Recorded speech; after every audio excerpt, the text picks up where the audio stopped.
Hello दोस्तों, मैं गुड़िया जायसवाल और जी जायसवाल यूट्यूब चैनल में आप सभी का स्वागत है। दोस्तों, मैं उम्मीद करती हूँ कि आप लोगों को मेरा ये वीडियो अच्छा लगेगा। अगर अच्छा लगे तो लाइक शेयर सब्सक्राइब करना ना भूलें। दोस्तों, आज हम लेकर के आए हैं रानी पद्मावती की कहानी। 12वीं एवं 13वीं शताब्दी के समय चित्तौड़ के राजपूत राजा रावल रतन सिंह का राज्य था, जो सिसोदिया राजवंश के थे। वे एक बहादुर और महान योद्धा थे।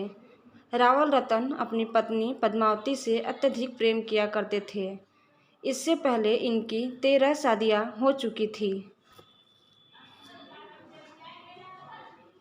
लेकिन पद्मावती के बाद इन्होंने कोई विवाह नहीं किया था। राजा बहुत अच्छे शासक थे, जो अपनी प्रजा से बहुत प्यार करते थे। इसके अलावा राजा को कला का बहुत शौक था। देश के सभी कलाकारों, नर्तकियों, नागरिकों, संगीतकार, कारीगर, कवि, गायक आदि का राजा स्वागत करते हैं और उन्हें सम्मानित करते थे। उनके राज्य में एक बहुत अच्छा गायक राघव चेतक था, लेकिन गायकी के अलावा राघव को काला जादू भी आता था, जो बात किसी को नहीं पता थी। राघव ने अपनी इस प्रतिभा का इस्तेमाल अपने ही राजा के खिलाफ करना चाहा और वह एक दिन रंगे हाथों पकड़ा भी गया।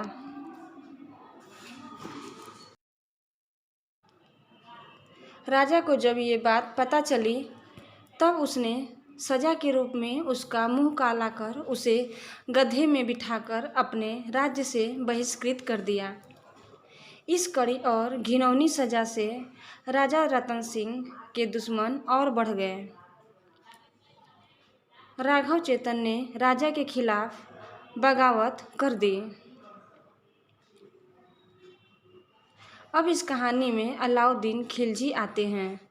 राघव चेतक अपने इस अपमान के बाद दिल्ली की ओर बढ़े, ताकि वे दिल्ली के सुल्तान से हाथ मिला सके और चित्तौड़ में हमला कर सके। राघव चेतक अलाउद्दीन खिलजी के बारे में अच्छे से जानता था। उसे पता था कि सुल्तान दिल्ली के पास जंगल में रोज शिकार के लिए आता है। राघव अलाउद्दीन खिलजी से मिलने की चाह में रोज जंगल में बैठे बांसुरी बजाता रहता था। एक दिन राघव की किस्मत ने पलटी खाई। उसने अलाउद्दीन खिलजी के जंगल में आते ही सुरीली आवाज़ में बांसुरी बजाना शुरू कर दिया। इतनी सुंदर बांसुरी की आवाज़ जब अलाउद्दीन खिलजी और उसके सैनिकों के कानों में पड़ी, तो सब आश्चर्यचकित हो गए। अलाउद्दीन खिलजी ने अपने सैनिकों को उस इंसान को ढूंढने के लिए भेजा। राघव को सैनिक ले आए। अलाउद्दीन खिलजी ने उसे दिल्ली में अपने दरबार में आने को कहा। चालाक राघव ने इस मौके का फ़ायदा उठाते हुए सुल्तान से कहा कि जब उसके पास इतनी सुंदर सुंदर वस्तुएं हैं, तो वो क्यों इस साधारण से संगीतकार को अपने राज्य में बुला रहा है। सुल्तान सोच में पड़ गए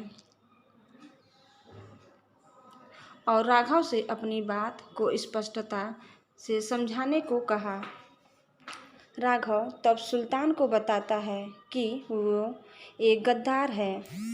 साथ ही वो वहाँ की रानी पद्मावती की सुंदरता का बखान कुछ इस तरह करता है कि अलाउद्दीन खिलजी उसका बात सुनकर ही उत्तेजना से भर जाते हैं और चित्तौड़ में हमले का विचार कर लेते हैं। अलाउद्दीन खिलजी सोचता है कि इतनी सुंदर रानी को उसके हरम की सुंदरता बढ़ानी चाहिए। पद्मावती की सुंदरता को सुन अलाउद्दीन खिलजी चित्तौड़ में चढ़ाई शुरू कर देता है। वहां पहुंचकर अलाउद्दीन खिलजी देखता है कि चित्तौड़ में सुरक्षा व्यवस्था बहुत पुख्ता है। वो निराश हो जाता है, लेकिन पद्मावती को देखने की उसकी चाह बढ़ती जा रही थी, जिस वजह से वो रावल रतन सिंह को एक संदेश भेजता है और बोलता है कि वो रानी पद्मावती को एक बहन की हैसियत से मिलना चाहता है। किसी औरत से मिलना चाहना, ये बात किसी राजपूत को बोलना शर्म की बात माना जाता है। उनकी रानी को बिना पर्दे के देखने की इजाज़त किसी को नहीं होती है। अलाउद्दीन खिलजी एक बहुत ताकतवर शासक था, जिसके सामने किसी को न कहने की हिम्मत नहीं थी। हताश रतन सिंह सुल्तान के रोष से बचने और अपने राज्य को बनाए रखने के लिए उनकी यह बात मान लेते हैं। दोस्तों, अब आगे जानते हैं अलाउद्दीन खिलजी का जीवन परिचय। आइए आगे देखते हैं। रानी पद्मावती अपने राजा की बात मान लेती हैं, लेकिन उनकी एक शर्त होती है कि सुल्तान उन्हें सीधे नहीं देख सकते, बल्कि वे उनका आईने में प्रतिबिंब देख सकते हैं। अलाउद्दीन खिलजी उनकी इस बात को मान जाते हैं। उन दोनों का एक निश्चय किया जाता है,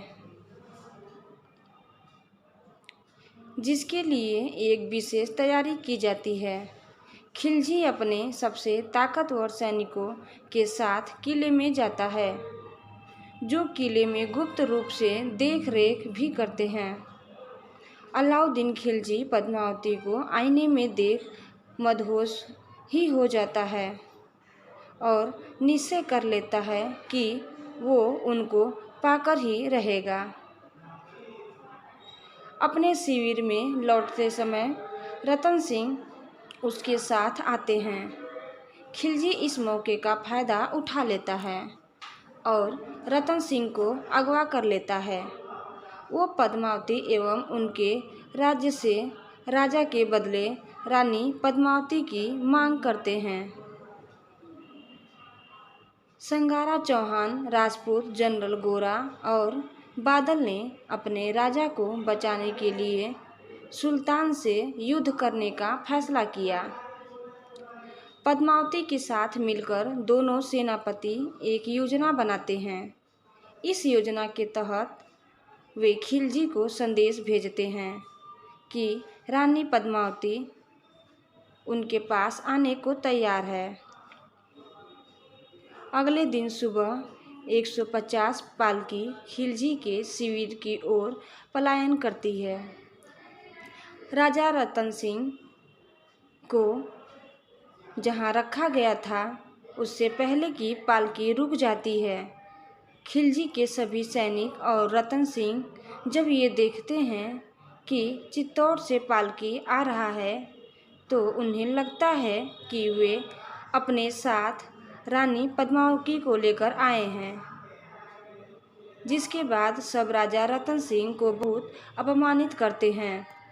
सबको आश्चर्य में डालते हुए इस पालकियों से रानी या उसकी दासी नहीं, बल्कि रतन सिंह की सेना के जवान निकलते हैं, जो जल्दी से रतन सिंह को छुड़ाकर खिलजी के घोड़ों में चित्तौड़ की ओर भाग जाते हैं।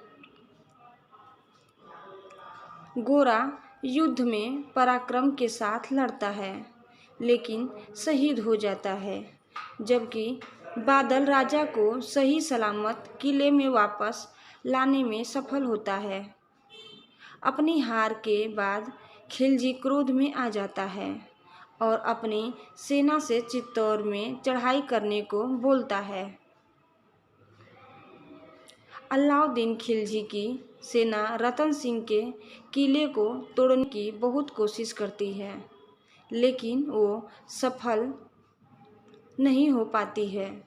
जिसके बाद अलाउद्दीन अपनी सेना को किले को घेर कर रखने को बोलता है।